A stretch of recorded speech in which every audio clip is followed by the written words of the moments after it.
I was speaking on Tathata, the concept of suchness as it exists in Buddhist tradition. Tathata is a very significant word, Pali origin. It comes from the Pali language that was used during the time of Buddha. All Buddhist scriptures are in Pali language. Later on, these were translated into other languages, English and so. And Buddha called himself Tathagata. Thus came, thus gone. Normally, we do things with a purpose. Why does wind blows? Why does spring comes, followed by summer, rain, autumn, winter? We rationalize that there is a reason for everything. Things happen just like that. This is why it is said, thus came, thus gone is the name that is given to Buddha, Tathagata. Buddha's approach was totally different.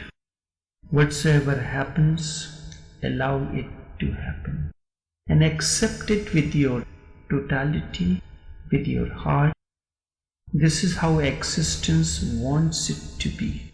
Remain in this attitude of suchness, because such is the desire of the whole, and I am the part of the whole. Therefore I cannot go against the desire of the whole. But in most of the cases we try to impose our will onto that of the existence. That is where the problem comes with the seeker. We want things to happen this way or that way. A real religious person is one who accepts things as they come. When winter comes, you adjust to the winter with total acceptance. When rain comes, you adjust, prepare yourself, welcome the rainy season to come. And when this begins to happen, a different kind of bliss, different kind of understanding dawns. Nanak had called this as Hukum, the cosmic law, and Buddha had called this as Dham. Certainly, if you understand it, it will give you tremendous insight and be a great help in your meditations. It will help you not to resist existence, not to fight against the current, but just to go with the current. Allow the river to take you to the ocean. River may take you many places before it finally takes you to the ocean. The river is following a natural and a spontaneous path. Along the path to the ocean, it may swerve many times. It may deviate from its path, but ultimately it must reach to the ocean. Tathata is a beautiful word that very often touches you deeply. By just remembering it from time to time, it feels as if it can heal the wounds and bring stillness and contentment of a different nature. The word suchness is for Tathata. Just try it in the moments of turmoil, pain and misery. Just try it in the moments of turmoil, pain and misery. In the darkest night of your life, just try. Such is the will of the existence, and I am part of it. I will relax with it. If this is the will of the whole, so it will be. Sufis have preserved the stories of Jesus, and like these, because Sufis have a similar approach to Buddha. If you listen to a Sufi mystic, you will be surprised about one thing. In each sentence, he uses certain words and they are God willing. If you ask him, can I come to see you tomorrow? Just a simple thing, and he will say, you can come, God willing. It is not in my hands. It is not in my hands. What is going to happen tomorrow, I cannot predict. As far as I am concerned, I am ready. You can come home. But remember, neither I can decide for tomorrow, nor you can decide for tomorrow. We can only hope.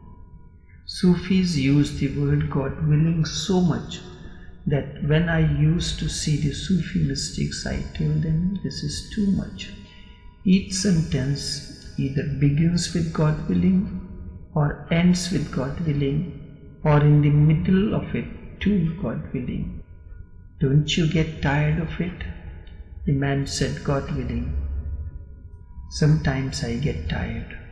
Sometimes I do not get tired.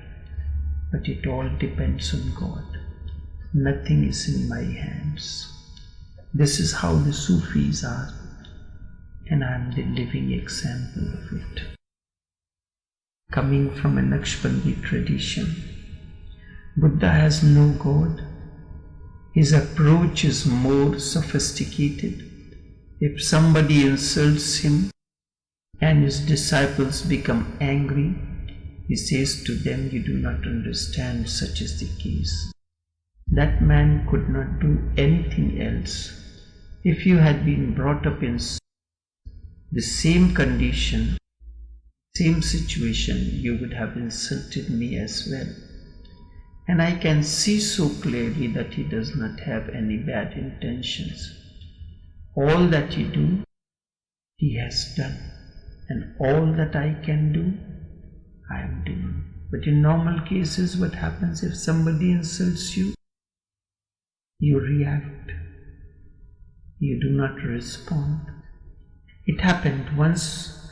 Every morning Buddha will get up and go for sermon.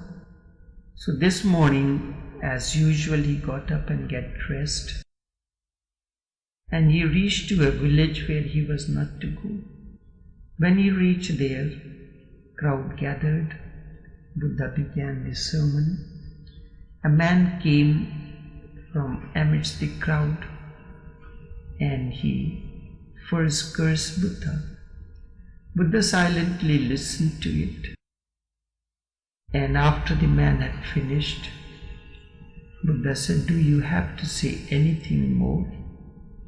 Because I was not supposed to come to this town, and I do not know when I will be able to come to this town again.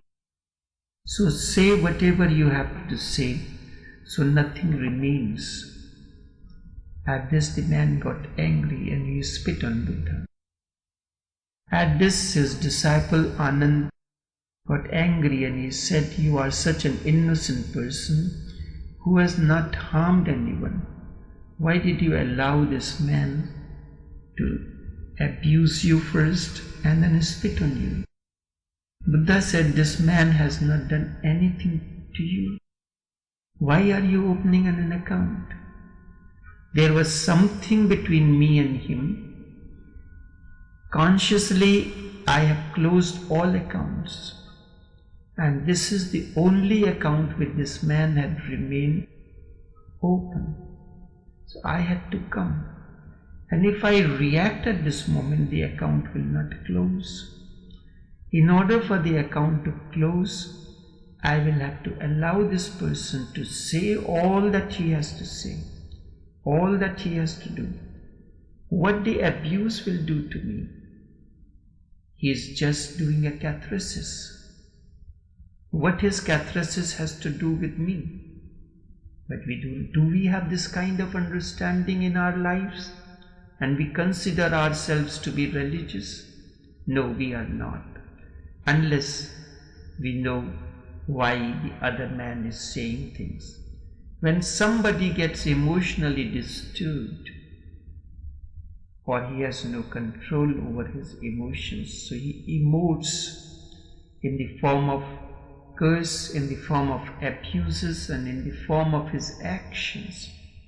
You being a religious person, you being on the path, you being the man of awareness or trying to aspire to be man of awareness, you have to respond, you have to understand the situation.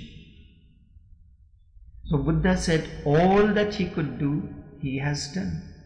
And all that I can do, I am doing. He can insult me, this is his suchness. I can still feel love and compassion for him. This is my suchness. Because I am overflowing compassion. If I am overflowing compassion and love, how can I act otherwise? This word suchness can be helpful to you all.